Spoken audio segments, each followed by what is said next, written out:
Good morning everyone. In this video, we learn about different types of companies. Companies are of three types. Previously, there were two types of companies, private company and public company. But now the concept of one person company, that is OPC, has also come into existence. So altogether, there are three types of companies, private company, public company and one person company. A private company is one in which right of members to transfer its shares is restricted.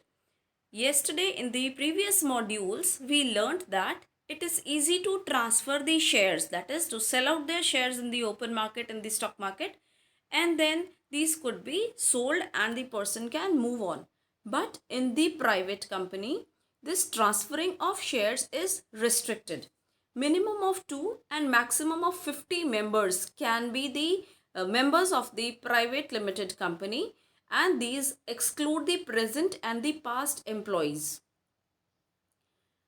In a private limited company, invitation to public for subscribing to its shares in the capital market, that is in these through the stock exchanges, it is not permitted, and the minimum paid up capital is compulsorily of rupees 1 lakh or any such higher amount which may be prescribed as per the Companies Act from time to time.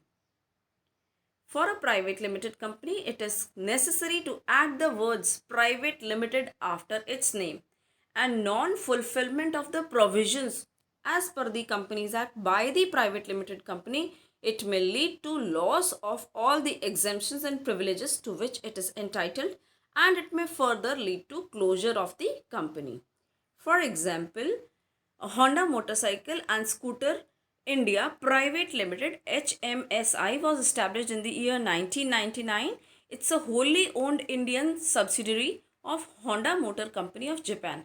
It does not have any public shareholding, that is, they are not selling their shares through the stock exchanges in the stock market. Motorcycles and scooters sold by HMSI include Aviator, Activa, CB Twister, amongst the others. On the other hand, now what is a public limited company? It's opposite to the private limited company, and as per the Companies Act, the public limited company has the minimum of 7 members with no limit on the maximum number of members as and has a minimum of 3 directors. So limit of the maximum number of members in a public limited company is not specified. Any number of people can purchase the shares of public limited company through the stock market, because this type of a company is freely permitted to sell its shares through the stock exchanges.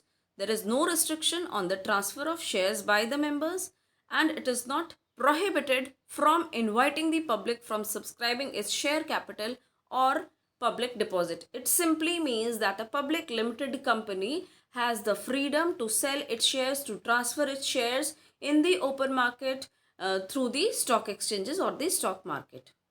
It has a minimum paid up capital of rupees 5 lakh or a higher amount which may be prescribed from time to time as per the Companies Act.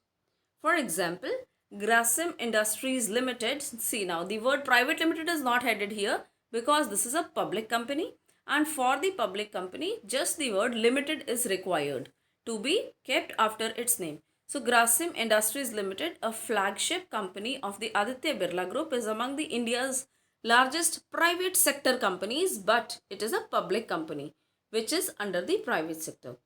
It is a building material manufacturing company with interest in cement, sponge iron, chemicals, etc., employing more than 9,000 employees. It has a public shareholding of approximately 70%. Now, the third type of a company is a one-person company, a company that has only one single member who is the shareholder of his own company. So, he is the single member. Now, don't confuse it with the sole proprietorship. He is the single member of the company, and because he is registered under the Companies Act, so he has opened his own company. He or she also enjoys the advantages of all the private limited company, like it has also a separate legal identity of its own. Such idea of one person company was recommended by J.J. Irani expert committee, Main aim behind such idea was to help the small businesses. Under Section 2 of the Companies Act, it states that OPC, that is one person company, is a company with only one person and its members and with no minimum paid up capital prescribed. For a private limited company, minimum paid up prescribed capital was 1 lakh. For a public limited company, it was 5 lakh. But for one person company, there is no such minimum paid up capital prescribed. This enjoys all the benefits of a private limited company and memorandum of one person company. Now, what is memorandum? That we will study in the coming modules. Memorandum is a document that I'll explain you in the next coming modules. So, memorandum of one person company indicates name of other person as a nominee of the owner along with written consent in prescribed form at the time of incorporation. So, one person is the owner, another person is the nominee of the owner. So, actually, there is only one member, but he nominates another person as his nominee. Member of OPC, that is member of one person company, may change the name of this nominee by giving notice to the company at any time.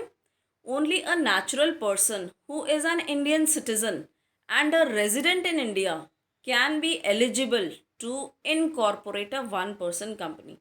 That is, he is eligible, any such natural person who is an Indian citizen, who is a resident of India, he is eligible to open up one person company, and with the same condition, these same conditions apply for the nominee also.